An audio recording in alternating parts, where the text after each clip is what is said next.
Listeners, do you ever wonder if your memories are real? Or are you writing a memoir and struggling to remember something or worrying that what you're sharing might not be the truth? Today on Writing and Resilience, I'm joined by psychotherapist and neuroscience nerd Stacy Simmons for a powerful conversation about memory, trauma, and storytelling. We explore why memory isn't a recording device, how traumatic memories get fragmented in the brain, what reconstituted memories really are, and how writers can work with their memories in ways that heal rather than re traumatize. Get ready to dive into a conversation that reveals why memory is fragile, not like a flower, but like a bomb. Let's dive in. Welcome to Writing and Resilience, the podcast for writers who want to write and live the story that sets them free. I'm your host, Lisa Cooper Ellison, a writer, transformational and trauma-informed coach, story alchemist, and fellow traveler on the winding road of healing and creativity. Each week, I'll share tools, practices, and conversations that will help you let go of what no longer serves you as you create stories that change lives, especially your own. Together, we'll explore how to trust your creative voice, support your mental health and resilience, work with your nervous system and unique design, and stay connected to your deepest calling as a writer, even when life gets messy. It's time, my friends, to write and live the story that sets you free. I'm honored to walk that journey alongside you, one story and one episode at a time. Listeners, have you finished a first draft of your memoir but aren't sure what comes next? What if the secret to making your story resonate with readers isn't more pages, but instead a clearer question at the heart of your book? On February 25th, I'm teaching a live online class with Jane Friedman called Identify Your Memoir's Essential Question.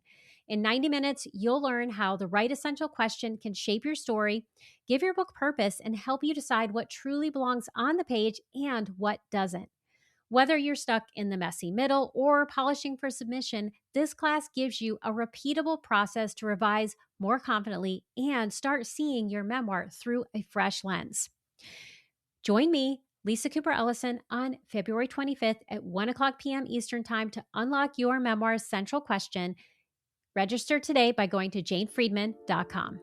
Well, hello, Stacy. Welcome back to the Writing and Resilience podcast. I am so excited about today's conversation.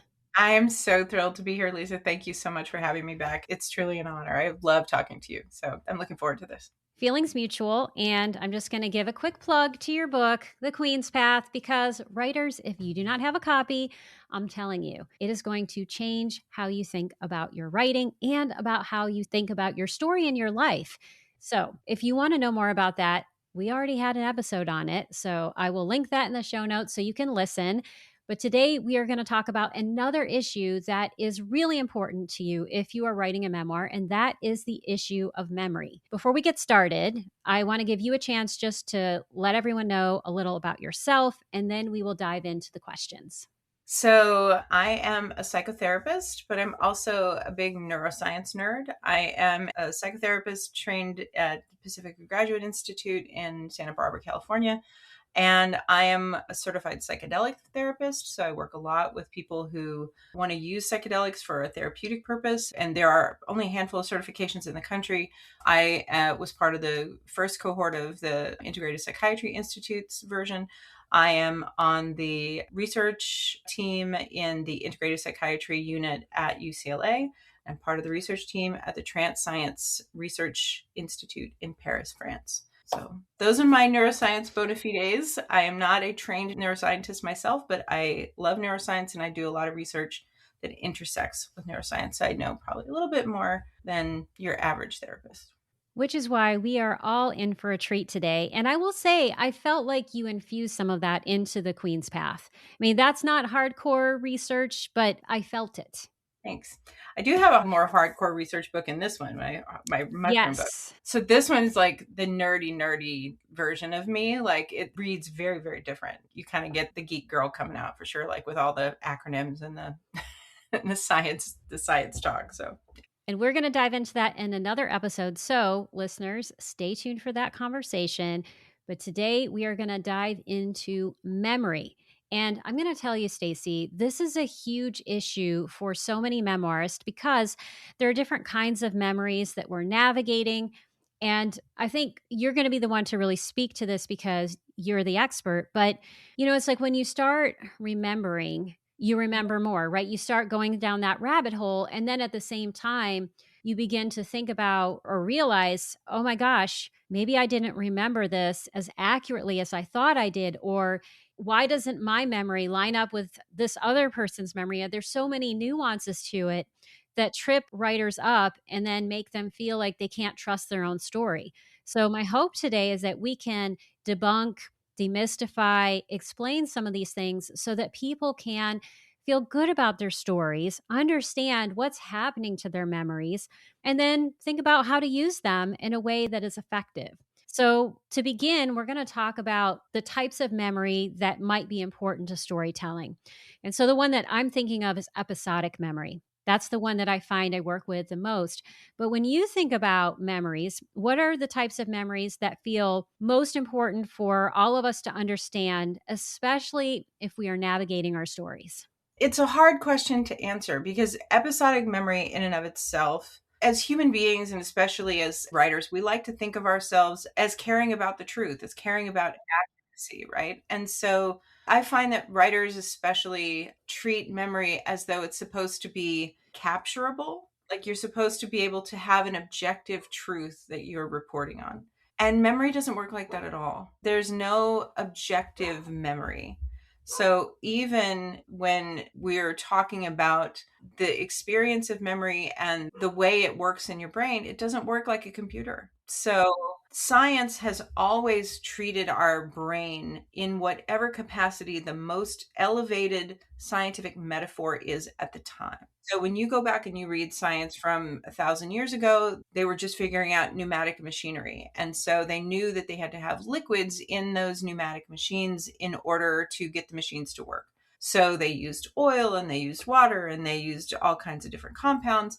And so when they thought about the brain, they thought about the pneumatic machinery or the body. They thought about like you have black bile, you have yellow bile, you have red bile, like things that they were like, okay, this is how the body works. It works off of these pneumatic concepts because that was the highest metaphor they had at the time. Same thing when we got into industrialization. The idea was like Frankenstein. You can put the body back together, give it a little electricity, and boom, you have a creation, right? That was the highest version of science. And so that's how we metaphorized our understanding. And each one of these metaphors has helped us understand ourselves better. And now we use computers. And so people think of the brain like it's a computer, like it has a file and the file goes into storage and then the storage is retrieved. But that's not how memory works. It's closer. We're still closer with that metaphor than what it is, but it's not 100%. Talking about the way that we think about science and computers now have really informed how we think about the brain and our bodies. The nervous system and the brain, there's not a separation between mind and body. It's all neurons in your body are the same kind of stuff as the neurons in your brain. Now, they all have different functions, they do different things, but it's the same kind of structure. So when we start talking about how to think about memory, I want to encourage people first and foremost to not think that your version has to be the absolute truth. Mm-hmm. Yep. Your version gets to be your version. And if you are a writer and you're telling your own story, it's fine if you want to hear from other people what they recall, how they think about things, but your version is going to be charged. And that's part of how your brain works with memory by your experience. I'm like trying to avoid getting into like the post-anterior cingulate is sitting right next to the parietal lobes. But that's true. I mean, the part that it navigates most of the narrative memory sits right next to the part of your brain where all of your emotions are regulated. And so your emotions become part of the dance of creating memory. And when that happens, the memory gets a flavor, if you will. Like it's kind of like, if you marinated it, right, in juice or in wine or something. The memory and the emotion that goes with the memory are kind of fused. And it matters where the memory gets stored, how it gets stored, and what quality it's given for the future when you retrieve it. Or if you don't retrieve it, if it just stays in the unconscious. But that, to me, that's one of the most important things for people to allow. It's not even understand, it's allow. Like your version of something is still true. Now, whether it matches all the other versions, whole different story. Several years ago, there was a lot of research into memory because they found that memory is so suggestible that now eyewitness testimony doesn't have the same weight in court as it used to, because it is not hard to change someone's memory of an event by leading them with questions that, even if you're not intentionally trying to lead them, you can repeat something often enough and it'll change the image that your brain creates of the event. And the way they tested this was they looked at police interrogations of witnesses and said, okay, so when you saw the car, what were you doing? Like, I was standing in the corner, I saw the car come in, I saw it hit the pedestrian. Okay, so you were standing on the corner and you saw the car come in. And when that red car came down the street, what did you think? Right? They didn't say it was a red car. The interrogator said it was a red car. Whether it was true or not, there's now a red car. Yes. And that gets placed in, and the more you place it in, okay, so I saw the red car. Okay, so when I saw the red car, then I saw the man jump out of the way, but he swerved, and then the red car sped away. And the person will remember it that way forever because it's reinforced with the emotion of being interrogated, with the emotion of having witnessed something terrible, with the emotion of being seen and having somebody have a value in what they're reporting. Like, all of these pieces go into the experience of memory. And so while I want to encourage people to not treat their own memories like they're gospel facts, I also want them to allow that their memory gets to be their memory. If you're worried about writing a memoir and you're worried your Aunt Sally's going to hate it because you said something bad about her, too bad. Like, it's your memory. You're entitled to it. You've got your own version, and it's fine that you have your own version. It doesn't have to be computer generated. What I love is that you're sharing many things that I've been teaching for a long time, right? When we think about memoir, we're not talking about capital T truth that is 100% factual and can be proven. Though, of course, if you're a memoirist, you want to do your research so that you make sure that you're writing in a fair and balanced way. But that what we're really looking at is, what is your emotional truth? Yeah, as you're writing, you are changing your memory. Just the fact that you're writing. And I will sometimes encounter memoirists who are like, well, but maybe it's not good to write about my memories because it's going to change the memory. But when you're thinking about trying to come to an emotional truth, and especially an emotional truth that integrates and settles something inside your body, which is what I feel is the power and the magic, both for you as the writer, but also for your reader, that's a wonderful thing. I also love that you pointed out that our understanding of the brain and our understanding of the memory is impacted by our understanding of science and some of the metaphors that we use to understand things. And I just want to add another layer, because I think it's part of the lexicon or, the study for a lot of people who experience trauma, and that is the body keeps the score.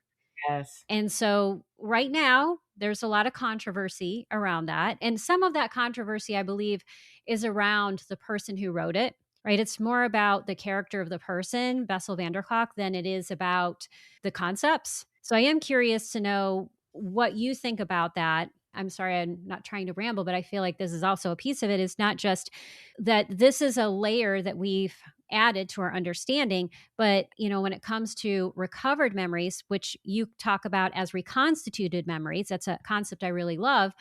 Some people will say that your memories cannot be stored in your body, that if you don't remember it, it's not actually inside you. And I take issue with that. I agree with you. Yeah, I don't think that that's true at all. And look, Bessel van der Kolk, like most people, has some baggage. I don't know enough about his baggage to feel qualified to comment on it, but the book, when it came out and for a decade after, has been groundbreaking. Yes. And it has changed how people think about their trauma. And I think that in and of itself is really helpful. Anything else? I don't think we should slam the work, granted, like I said, I don't know what the baggage is. So I don't know. But, straight white man in psychiatry for 30 years at Harvard, like, yeah, I'm sure there's something. So fine. But just the idea and, pairing it with work of other people like Dan Siegel and, Peter Levine, like other people who have done work on what it means to be present in the body, you can't undo the impact that has had. And the impact has been good. And so I do think that we store things in our body in ways that science hasn't figured out how to explain to us. And I think it's that simple. I myself had an experience that I can't explain any other way. I had a very serious health issue. I had one of my ovaries rupture when I was 26 and had terrible consequences for several years after that, hormonal and weight gain and not having a period. And so after years of trying to figure this out and not having had a period for a year, nobody was able to help me. And one of my doctors was like, why don't you try acupuncture? Because nothing else is working. And the next step would be like coring out pieces of your ovaries. And I don't want to go to that step. Yeah. And I was like, yeah, I agree. I don't want to do that either. So I found this acupuncture doctor in New Orleans, and acupuncture was not popular at the time. It was pretty really off the beaten path. And he put the needles in all the places that you put the needles in. And he told me, like, I can help you, but it's going to take like you might be here for weeks, several times a week. I was like, okay, at this point, I just need to feel better. And on the third treatment, he put a needle. So I had the ovary that ruptured was on the right side. He put a needle on the left side, right over my left ovary. And I already had needles all over my body. And when he put this one in, I had this unbelievable experience of all of the memories of every bad sexual experience, every bad relationship, every betrayal that was romantic in nature just downloaded into my consciousness all at once like a rush. And my body was crying before I realized I was crying. Wow. And I had a period the next day, and I had not had a period in a year. So was the memory in the body? I don't know. Was the memory triggered by an energetic something that he touched with his needle? I don't know. We're understanding now that there's a whole lymph network in our body that we've never seen before, that we know nothing about. Is that connected somehow? I don't know. But I do know that science is not sophisticated enough to describe what a lot of our experiences are. And that's good enough for me. I believe that the memory is in the body, or it implicates the body. I don't think the body is separate from the brain and the mind. I've seen it firsthand with my own experience in that, but also in therapy with people and in doing the kind of therapy I do and watching people when they are in need to move some part of their body when they remember something and then they feel better. I'm right there with you. I've had very similar experiences. And what I also think about is the book, What Happened to Me. The name of the author is escaping me at the moment. I know it's Oprah Winfrey and someone else, and I will put it in the show notes for everyone so that you'll have it. But I think that's one of the best explanations of what happens when trauma occurs. And so much of it is it's like input from the environment hits the brainstem, and then all of these physiological responses happen in the body before you have a chance to even understand, oh my gosh, I'm having a fear response or a trauma response. Like that's the last thing. Well, and it has to be because of the way the brain works, right? Like, so one of the things that's happening in trauma is because if you think about a brain, right? Like, so this is a brain, right? This is your spinal cord here. This is the cerebellum down here. And this is like the midbrain. And this is the forebrain where your cognitive processes are. And if the signal's coming up this way, it doesn't have time to get all the way here for you to decide what to do. It activates the cerebellum, so it gets all of your physical, like all the body stuff going. It goes to the motor and visual cortex. It goes to the auditory and olfactory parts of your brain so that you have all of the data you need to move now. You can figure it out later. That's this part up here. It's the signal has to get all the way here. It doesn't have time to go here and then back. Right. So we respond immediately based on the pathway of the signal itself. And when trauma is occurring or when something really frightening is occurring, the body or the brain has a system to shut down that access to that frontal cortex so that the majority of what is happening at the level of the amygdala, posterior cingulate cortex, which is the very first part getting into the forebrain, and all of the kind of midbrain stuff, parietal lobe and amygdala, hippocampus, like all the pieces that are needed just to get you moving, just to have the most efficient way of dealing with what's happening to you. And then if the trauma is really bad, it'll block it completely so that the memory is not stored in a narrative way. Yes. The memory is stored in the pieces that have just happened to you. So the movement gets stored in the motor cortex. The olfactory gets stored in the olfactory area of the brain. The hippocampus puts just the location data, right, of what's happening into the PCC. And all of that gets separated. That's what happens in PTSD. So when the stimulus is repeated, all of those multiple areas light up, And the person has little to no conscious awareness of what's happening because there's no narrative, there's just experience. And that feels like it's happening again. And different treatment modalities like EMDR, brain spotting can help move it into the forebrain, into the frontal cortex. But for the most part, the brain is brilliant and efficient and keeps us alive and keeps us sane by not forcing us in the moment to get a narrative out of something that could kill us. Yeah, so we need these instantaneous reactions in order to survive.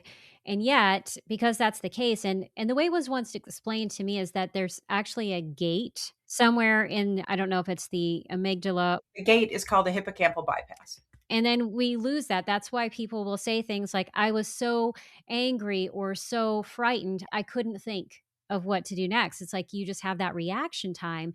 And so you did a beautiful job of explaining what happens when we experience trauma and why our memories are so fractured. So that's one of the reasons why traumatic memories can be so disconcerting is that there is no story, right? We just have these disparate pieces, and it can be crazy making for people, and it makes them question their own experiences. So I think that what I'm going to do is go to that question first, and then we'll talk about how memory is normally stored, so that what do we do when we have a narrative versus what do we do when we don't.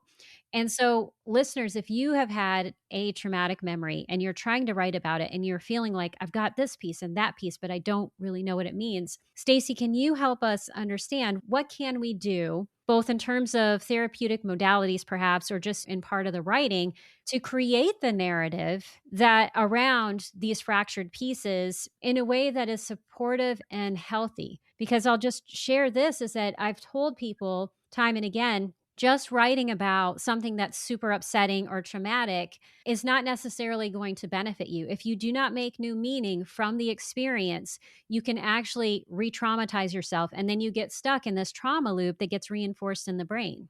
Yes, absolutely. The avoidance of re-traumatization, I am so glad that you teach that because it's such an important piece of keeping people healthy. Yes. One of the hardest things in being a therapist and a writer, honestly, is that people think that if they just uncover the thing, that they're Yeah. going to be healed. I have a client who is one of my oldest and most dear clients, and she had horrible sexual trauma growing up. We worked and worked and worked for years on her having the resilience and strength and ego strength to tell her family that if they continued to associate with her abuser, she was not going to participate anymore. And I kept warning her, they are not going to be your champions. Yeah. When you do this, this is going to have ripple effects and there will be additional trauma. And she was like, no, they're going to be great. Like, just didn't believe it. It happened, unfortunately, in a very similar way that I expected. And she was devastated because she had worked up so much effort to believe that everybody's going to rally around her for her strength and her resilience. It's like, no, you're pointing out the monster in their midst. You're traumatizing them. Not that they shouldn't be. They should have that, right? And I think this same thing happens when we talk about like unveiling a trauma or having, the expectation that if I just do this work, then Yes. the meaning will be automatic. And it's like, no, the meaning still has to be made. You still have to give it meaning. So with that in mind, like talking about what do we do? So the first part is I obviously am a therapist. I think therapy is almost always helpful. EMDR I find to be very helpful. Brain spotting I find to be very helpful. Things like somatic experiencing can be helpful. I find that sometimes it can be too much. It can be too intense for people sometimes. Not that there's not great healing that happens there. I'm not saying that. Just that, maybe too much for some folks. So those are good. I would say writing about things, but not trying to write from a Dear Diary, this is what happened to me point of view, right?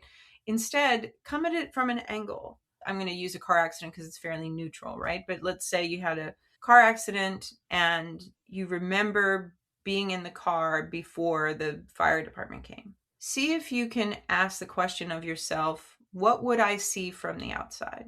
If I were an observer, what do I think I would have seen from the outside? And then ask yourself, what would I hope I would have seen from the outside? Yes. The two things will help you understand your need to understand that event. What did I want people to do, and what did I experience in the doing? And if you can get there, I think you can get to the next place that helps you heal, which is, was it enough? Yes. And that's hard. Sometimes the answer is no, but then you'll know why, and you can unpack that. I love that. And that aligns so beautifully with some of the things that I teach people.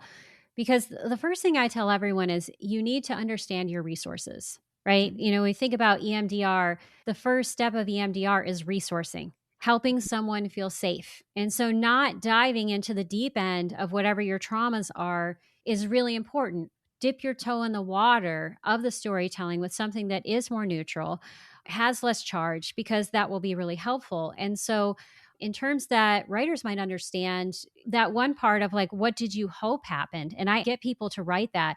Write a speculative scene as if you got everything that you needed and just notice what that's like, because that alone can be very healing. But I love what you said about also step back. And an exercise I will give people is write this in the third person as if you are the director observing what's happening versus the person who is in the car experiencing it.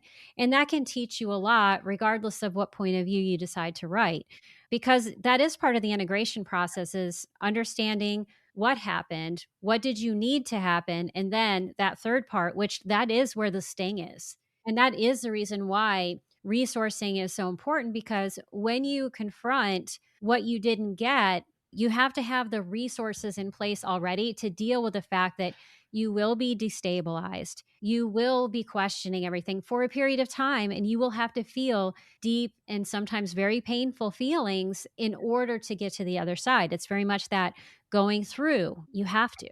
It's grief. And, we are taught in our culture that grief is something that is for when someone dies. It's not for the loss of a capacity or an option or an ability or a hope, but it is. I mean, that grief is appropriate for all of those things. And to be able to sit with grief is, in my opinion, it's the most important skill we learn as writers, because it means that I can tell my story in an unsentimental way Yes. without an expectation that you validate me. And if I can do that, then I'm really writing something, right? Because I'm not looking for you to tell me that it's good. I'm not looking for you to tell me that it's right. I'm not looking for you to say, yes, those are the facts. I'm just telling you, this is my experience. And whether you like it or not, whether you agree or not, this is how it affected me. And that gives other people permission to say the same thing. I love that. And I'm going to restate something you said for everyone because it's so, so important. You know that your book is done. You know that you're ready to send this out when you can tell your story without expectation of validation, that you do not need something from your reader or from the world. You can just own your truth and you share it as a form of experience, strength, and hope. And then people will get out of it whatever they need. It's not yours anymore. Once it's in Yeah. the book, it's not yours. And it's so hard because people, they want to be understood. They want to make a difference in other people's lives, and they want their story to be validated. Even if it gets into every person you love's hands and they read it, they're all going to take something different away from it. Yes. And that's okay. It's what writing is for, because your book is now theirs. It's their version merging with yours, and it's no longer a singular thing. And that truly is the gift of storytelling. And I love how we've gone down this rabbit hole to think about traumatic memories, what we can do with them in order to create integration, which I think is the most important step. So we have that work, but then there are the things that we remember and that we have narratives around them. How are those memories stored just at a high level? Because I know we could go down the deep rabbit holes because you did in your book and in your other book, which I loved. And we're going to get into that. But what do we need to know about how those are stored so that we can work with them? Well, I mean, so there's a short-term memory and there's long-term memory, right? Long-term memory, it's stored by repetition. So what happens is, the more you hear the story, the more you tell the story, that is what creates, like, it's almost like adding bricks to a wall, or, one time you tell the story's brick, the second time is another brick, third time is another brick. And the more bricks you have and the more similar color they are, you get the kind of tone of the story, right? And if somebody comes in and they try to smash your story, it's hard to take the wall down, because it's the more repeated it is, the more kind of singular and strong it is in your memory. It's going to have pieces that are not just the images and the narrative itself, but it's going to have the tone, it's going to have the feeling, have the season, it's going to have the smells. Like, the thing that really got me like crazy about neuroscience was that the hippocampus, where the hippocampus sits in the brain, is right next to the olfactory bulb, which is right next to the amygdala. They all kind of sit in this little bitty part in the very middle of your skull, like right here behind your ears. And that means that smell and memory and emotion and fear are all the most tightly connected in your brain. So when you smell, if you had gotten abused by your dad every time he cut the grass, you smell fresh cut grass, you want to run. That's why, because all of those things are so tightly connected, and the memory gets formed and stored so close to all of those pieces of your brain. So to think of memory, the more repetitive a story is, the more concrete the memory will feel. If it's a story you don't tell yourself, if it's a story that nobody wants to talk about, then it's also going to have a tone of shame with that memory. And the more you repeat it internally, you have to be really cognizant of what else is being repeated in your internal memory creation, right? Like, if you're perseverating on something and ruminating on something, and it always has this tone of shame or always has a tone of anger, then it's going to be really hard to separate that in the writing or in the retrieval of the memory. So the kinds of exercises you're talking about become really important. Like, how do you third person this? How do you take the 30,000 foot view? How do you think about it if you're looking at it through a telescope on a mountaintop far away? So the long-term memory is stored that way, but it's also really important, I think, for people to think about, if you have a memory of something that you have not looked at for a long time. Let me go back and talk a little bit about developmental psychology. So the brain, we don't have good hippocampal structure, which the hippocampus is necessary for the creation of memory. If your hippocampus doesn't work properly, or you have damage to it, or you have stroke to it, the capacity to create memory goes away. Children, their hippocampus is not fully online until they're about 7 years old. And so I have clients all the time who will come in and be like, "Oh my God, Dr. Simmons, I can't remember my childhood. Did something horrible happen?" It's like, no, you're a human. Your hippocampus probably, like most humans, was not fully online until you're 7. Well, I remember something from when I was 5. Yes, but do you remember everything from when you were 5? And so memory before like 7 years old usually is stored because it is highly charged. Fear, joy, delight, anger, it kind of forces that memory through the hippocampus and into the frontal lobe. So if you have a memory from early life, and that means after 7 too, but if you have a memory from early life where you're not sure about it, but it's a sensation, trust it. It doesn't mean that you're going to be able to understand the objective facts of what happened. But for example, you might have a memory from being a little kid of having an experience, and it might have been with an imaginary friend, or it might have been with your deceased relative or something. You don't have to treat that like it's not real. It doesn't matter how your brain made sense of what was happening. What matters is that you have the memory of the experience, and the sensation of what it prompted in you and what came forward in you is what matters, not the objective truth of, was there really a ghost in the house? Yeah. Or did my relative really hurt me? Or did, XYZ really happen to me? Like, it doesn't matter if it happened in the way that you want to remember it versus the way you feel it, because how you feel it is the truth. And the little kid brain did not have language or structure, neural structure, to give it the kind of meaning that you would give it as an adult. So if the memory is that there were monsters in my house, and every 2 weeks the monsters would disappear, and when they'd come back, they'd eat me. Yeah, that really happened. Now, were they monsters? Don't know. They were monstrous. Did they eat you? Probably not. You're still here. Did they fundamentally hurt you in some way? Clearly. Yeah. Right. So the brain is going to give you symbolism when it can't fill in with facts.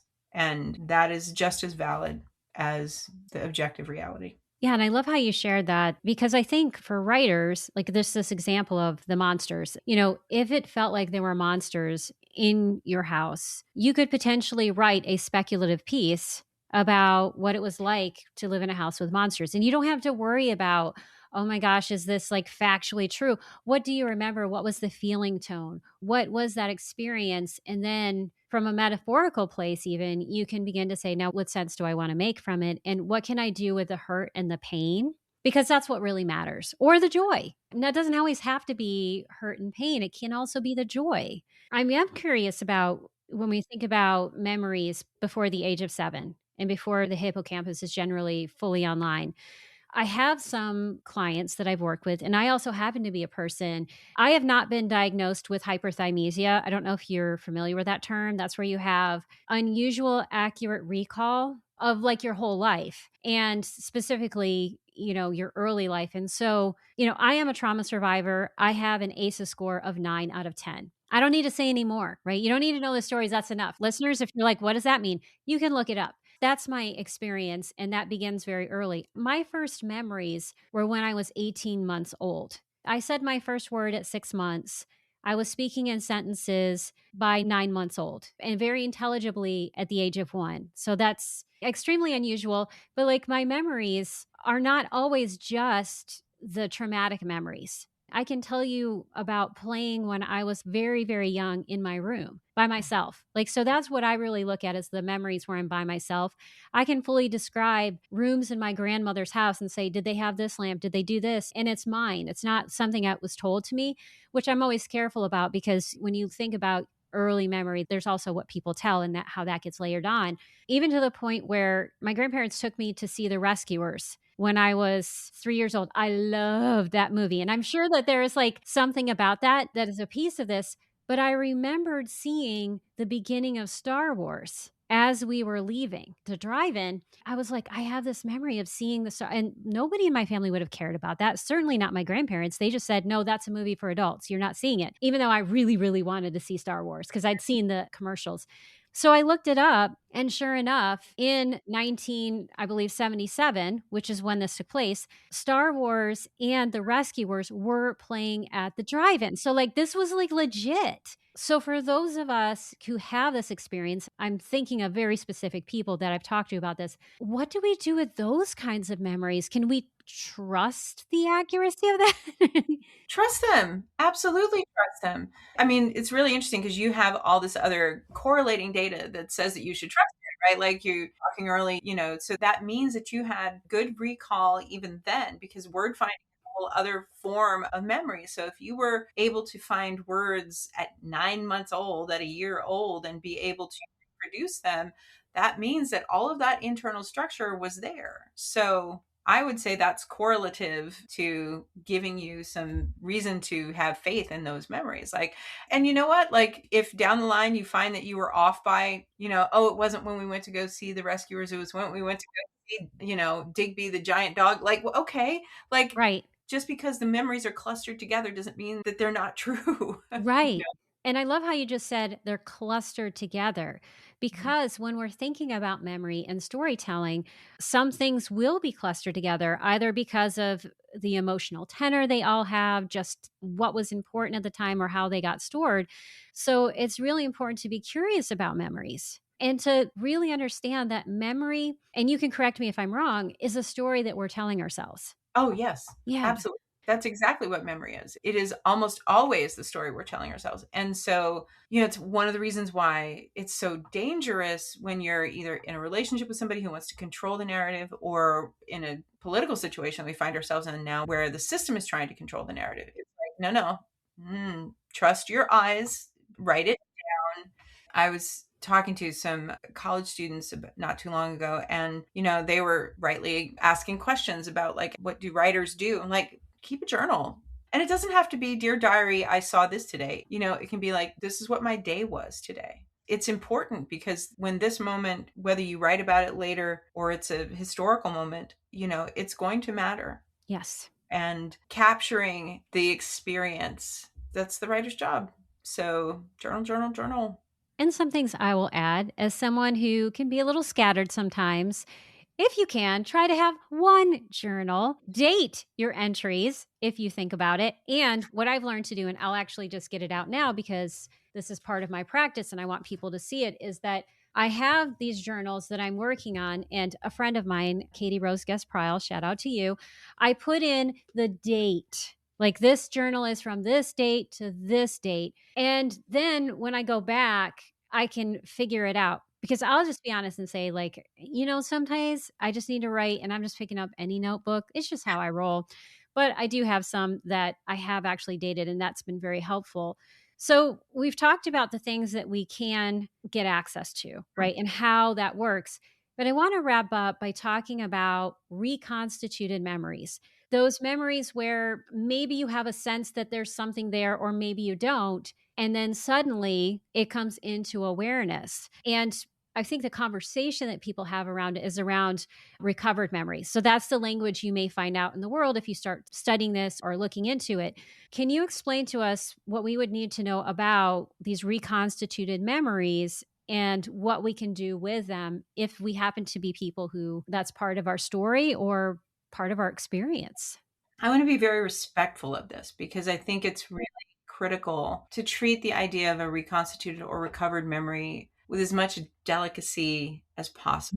Because memory is so plastic, the implication, if you are not respectful of memory, is to be able to just say, didn't happen, right? Or that's not a thing. It's like, no, we don't get to do that. But we do have to look at the processes and, to kind of go back and reconnect all the dots of the things we've talked about today.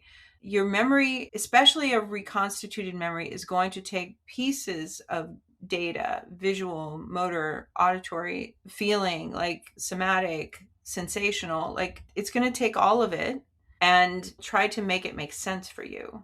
And it's really important to hold that tenderly and to not hold it like it's with the kung fu grip, right? Like it's like you're holding a bird, or a hummingbird or something. Like you need it to heal while it's in your hand. You need to not crush it. And also be careful that it, you don't have to put it in a cage either. Like it's fluid.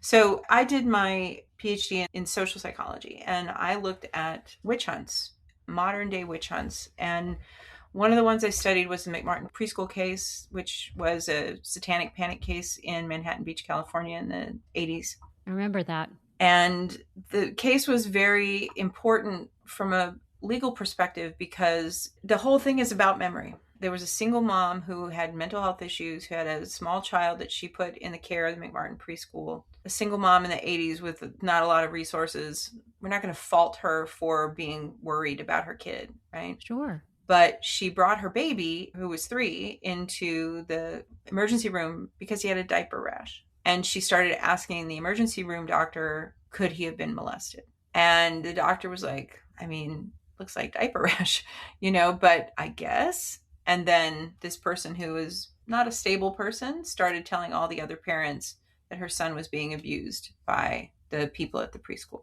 And then that started other parents freaking out because the McMartin's oldest son had lost his job and he was living in Colorado or something, came back to Manhattan Beach, and he was working in the school. And so rather than see him as the child of these parents who were just trying to help their kid, they saw him as, why would a 20-something-year-old man be working in a preschool? And so it started this whole thing. And then to add to it, when the children started to be interviewed, they were interviewed by child psychologists who had a particular religious orientation, all connected through this one organization. And they had a vested interest in there being something evil that could validate their point of view. They created memories for these children. And it's in all the tapes. Like if you watch the interrogations, it's plain. And after that case, there's all these changes to the law. But the sad thing for me is that all of the children, or a good proportion of the children, even into 20 years later, still believed that they were molested by McMartins in a satanic ritual. Yeah. And there's travesty on the other side too. The guy went to jail, never was charged. He was in jail for 5 years with no charges.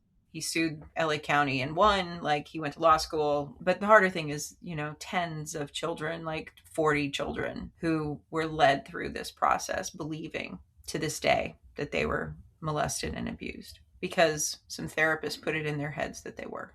So I say all that to try and ask people to, when you have a recovered memory, think about it like, what are the pieces that you want to validate? Because a reconstituted memory to me is slightly different from a recovered memory. A recovered memory can be placed there as the context is given to you. A reconstituted memory is likely coming out of your own psyche, out of your own experience, out of your own symbol making, out of your own meaning making. And trusting that that is a reconstituted process to say, I don't need to know that the narrative itself is true to know that the experience is true. Yes. That to me is very different than, I was with this whole group of people and we all had the same experience and we all, no, you've told yourself the same story for however many years, times, etc. And that's fine. But separate them out. What is your lived experience and what are the pieces and how did you reconnect with those experiences and pieces? What moved in you when you felt it? What meaning are you questioning in order to give the meaning? That to me is going to validate that reconstituted memory in a way that's very different than a recovered memory. I also love that you touch on the big controversy around recovered memories. And in the 1980s, I think you point to a very specific case, which is a great example. But there are other cases where therapists have implanted memories, whether they meant to or not, just by the kinds of questions they asked and the ways they asked them, that gave people a sense that they were abused when maybe they weren't. And so, yeah, we want to always believe victims. And also, I think what's one of the responsibilities, and this was part of my training, is to not implant ideas in victims, right? So, and we also want to not inadvertently implant ideas in ourselves. And so I'm going to talk about a couple of different things in the way that I'm processing all of this beautiful information that you shared. Did you watch or listen to Hysterical? It's a podcast. It's wonderful. I'm going to put it in the show notes, and it's really well done. And it's about this hysteria that happened in this town in upstate New York. And it really questions the whole idea of memory. And it's really about this concept of hysteria that can be contagious, like hysteria as a contagion, which is a real thing. Very real thing. And then the question of this podcast is, was there really some sort of contamination at this school that created this mystery illness that could not really be diagnosed? Or was it a hysteria? They don't really answer the question, but they provide the evidence. And that's what I really love about it. So these things can happen. We can have these hysterias that can be a contagion in our memories and in our lives. And then on the flip side, our brains crave narrative so much so that in the middle of an experience, we will create one. And an experience that I had, this was back in 2012, there was a relatively powerful earthquake here in Virginia. Powerful for us. It was in the fives. It wasn't like, Big earthquake. Oh, it was. Then at the epicenter, it caused massive damage. And I happened to be at this outdoor cafe with a friend, and I hear the sound that sounded like a really loud truck rumbling down the road. And of course, I could feel the vibration. Immediately, my mind is like, what's going on with that truck? What's happening with this truck? So my mind is like grabbing the data and creating the story about some runaway truck that is out on this road nearby. And then I realized that the table is shaking and the windows are rattling at the building across. And then suddenly it makes sense to me that no, I'm in the middle of an earthquake. So that was such a powerful teacher for me at how we're constantly trying to make sense. And some of the ways that we make sense of what's happening is inaccurate. Yes. It's based on the data sets that we have available to us. Exactly. And so I have a pretty powerful reconstituted memory. I know it is mine. I'm not going to talk about what it is on here because it's not necessary. And also it's part of this book I'm writing. But even in the book, I'm careful with it because there are pieces that I know and pieces that I don't know. And there's what I suspect is the truth, but also I am very sensitive to the fact that I can never fully know the truth because it's just not knowable. And so what do I do with that? That's the whole story that I take people on. I would ask you to trust it. Oh, I do. Yeah, so I'm saying that because I want to make sure that me, as the person coming on here and talking about memory, right, that I'm also, I don't want to give the impression that we should never trust memory, right? Like, there's two stories I want to share about that, and they're both older psychology stories. You probably encountered them in your training. So the first is, one of my favorites is one of the fathers of modern psychology, Genet, who was working in France in the 1800s. And he had a patient who, he's a psychiatrist, he was working in the Salpêtrière in hospital in Paris. And he had a patient who had full amnesia of her life. She didn't really know anything about her life. And every day he would see her, and every day he'd have to reintroduce himself to her. But she knew the layout of the hospital. She knew the times for dinner. She knew where her room was. Like, so she knew things. She wasn't gone from the world, but she didn't remember who she was, and she didn't have any other context. And so one day he did a test, and he went to, because he had to introduce himself every day to her, and he put a little pin, like a little straight pin, in his hand, and he shook her hand, and it pinched her hand back. The next day she would not shake his hand. So she didn't remember who he was. She didn't remember why he was there, but she knew not to touch his hand. Something is being processed at the level of the unconscious that is important and valuable and gives us enough context to keep us safe. So that's the first one. The other one is almost counterpoint. Freud, when he was training with Genet, was sent to Salpêtrière in Paris, and he was trying out his talking cure, where he was talking to the women patients instead of just treating them with medicine or looking at their. And to a woman, because they were all women, told him about sexual abuse, usually at the hands of brothers, fathers, uncles, important people. This was not a hospital for poor people. This was a hospital for wealthy people. So all these, the best families in Europe, all these women talking about sexual abuse. And Freud was so distraught by the idea that all of these people he knew, and people of whom he knew and had respect for, could do such a thing, that he decided that it was actually a delusion. It wasn't possible for this many people, this many women, to have been so horribly abused by the men of society.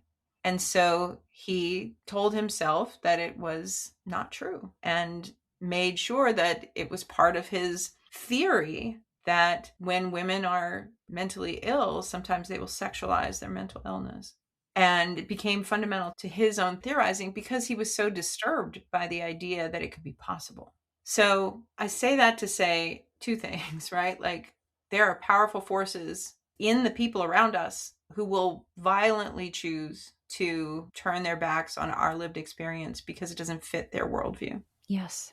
And we need to be prepared for that. And we need to also think about it when we're reading other people's stories. Yeah.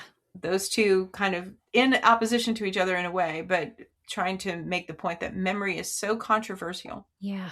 That to treat it like it should just be, oh, it's just what I remember. Like, no, it's powerful. Treating it with what's the adage? Not fragile like a flower, fragile like a bomb. That's memory. And that is a gorgeous metaphor for us to end on. Fragile like a bomb. And that is memory. So thank you so much for this enriching, enlivening, and just really important conversation around memory. I am so grateful to you, and just thank you for being here today. Thank you. Thank you for having me back. It's always fun to talk to you. We have such great conversations. I could be here for the next 3 hours and just be, soaking it up. So thanks. Me as well. And listeners, just be aware that there will be one more conversation with Stacy where we are going to dive into psychedelics. So until next time, stay tuned, and thank you again, Stacy, for being here. Thank you. Thank you so much for listening. If you'd like to learn more about Stacy, and most importantly, buy copies of The Queen's Path and Mushroom Pharmacy, please see the show notes for this episode. But before you go, I would love it if you would text the show if you're on Apple Podcast or Spotify, or leave a comment on YouTube with the answer to the following question. What's one thing you learned about memory, or one way you're trusting your memories more after listening to this episode? I would love to hear your answers.